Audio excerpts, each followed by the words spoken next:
Hello my YouTube family, ঘুম থেকে উঠে দেখো আমি ব্লগ করতে বসেছি। তো আমি এখন যা স্নান, তো আমার এই যে স্নান হয়ে গেল, এই যে নামলাম বলে।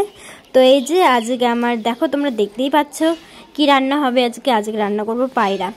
তো এই পায়রা কিভাবে রান্না করতে হয় তোমাদেরকে আমি অবশ্যই দেখাবো, একটু ক্যামেরাটা এক সাইডে রেখে। তোমার তো এই যে এগুলো করতে তো একটু সময় লাগে, তাই না? লোম টোম বাঁচতে হয়, অনেক ঝামেলা এগুলো।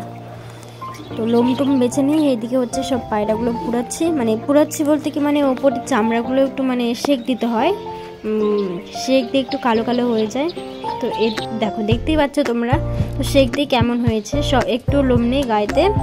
তো এদিকে সব মানে কেটে, মা হচ্ছে এগুলো সব কেটে মেটে নিচ্ছে। তো আমি এখন ওইদিকে সব জোগাড় দিচ্ছি, পেঁয়াজ রসুন সব কিছু, মানে এগুলো সব জোগাড় দিতে হয় আর কি।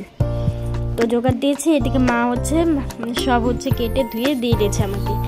আর এদিকে আমি আলু টালু ভেজে নিয়ে শুকনো লঙ্কা তেজপাতা এইদিকে দিয়ে দিয়েছি। গরম কড়াই, কিন্তু গরম তেলে, ঠিক আছে। আর এদিকে সব পেঁয়াজটা একটু হালকা করে ভেজে নেব। ভেজে নেওয়ার পর একটু জিরা সম্বারে দিয়ে দেবো। জিরা সম্বারে দেওয়ার পর মাংসগুলো ওর মধ্যে দিয়ে দেবো, হালকা একটু ভেজে নেব।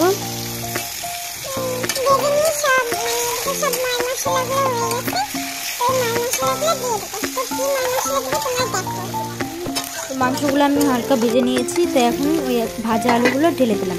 ভাজা আলুগুলো আর ময় মশলা, হলুদ, লবণ সব দিয়ে মিক্স করে একটু মানে মাংস মানে ভালো করে ঘেটে নেবো, যেন মাংসের ভেতরে সব ময় মশলাগুলো ঢোকে।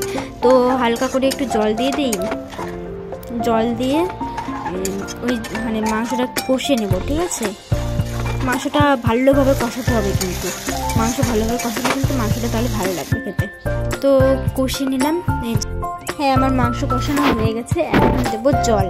তো দেখো আমি জল পরিমাণ কতটুকু দিই। তো মাংস যেরকম সেই হিসাবে জল, মানে জলের পরিমাণটা দিতে হবে। তো এদিকে দেখো সব ময় মশলা দিয়ে দিয়েছি। ময় মশলা বলতে গরম মশলা দিতে হয় না মাংস, দেওয়া হয়ে গেছে। দেখো মাংস তোমরা দেখে বলবে যে মাংসটা কেমন হয়েছে, ঠিক আছে। আমার তো বেশ ভালোই লাগছে গাইস, শুধু দেখলে হবে, চ্যানেলটিকে সাবস্ক্রাইব করে দাও।